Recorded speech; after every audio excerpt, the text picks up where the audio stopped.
Hey guys, for today's video, mag-field na naman tayo sa Surigao del Sur guys. So kumain muna kami and eto, maaga nga kaming nagising and dito kami dumaan sa Surigao del Norte. Madadaanan namin yung GMC guys, yung mining company, ganun.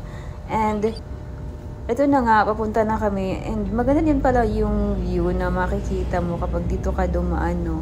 Ngayon lang kasi ako nakapunta dito at nakadaan, guys. So, let's explore guys, Surigao del Sur. So, yung una namin pupuntahan is Lanoza, Surigao del Sur. And then, punta naman kami ng Tandag, guys. So, pagdating namin ng Lanoza, kumain muna kami at ang sarap talaga ng pagkain nila, guys.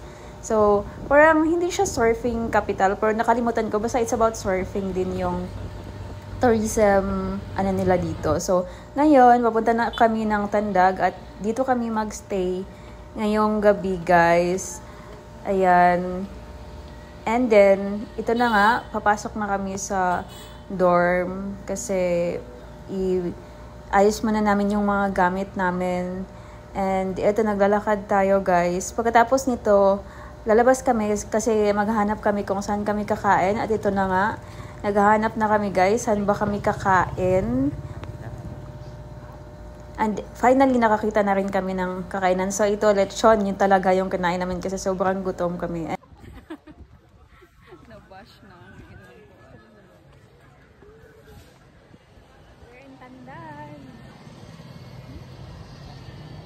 Kumain din kami guys neto after namin nag-dinner, sweet corn guys, at sobrang masarap siya.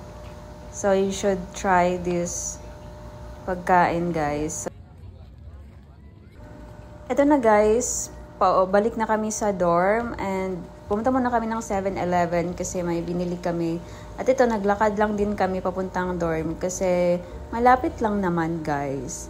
So ayan na. And kinaumagahan guys, sumakay naman kami ng tricycle nila kasi papunta na kami ng terminal.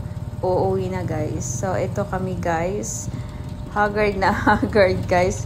Hindi pa naliligo yung mga yan. And doon na lang ako sa boarding house ko maliligo. Pumili muna ako ng ulam. Ito yung binili ko guys. Manok. Naglibot-libot ako. Nasa SM lang pala malapit guys yung manok. Good morning guys! Another day na naman na 3 AM. Gumising na ako para mag-prepare guys. Kasi nga, mag-travel na naman tayo ng Tandag City.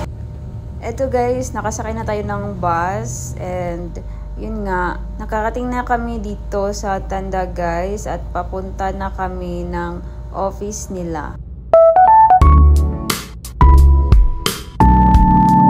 Guys, hindi ko na naipakita sa inyo lahat kasi umuwi na rin kami. At ito guys, yung Naliagan Festival guys. Dito yung held. That's all guys. Thank you so much for watching and see you in my next video. Bye!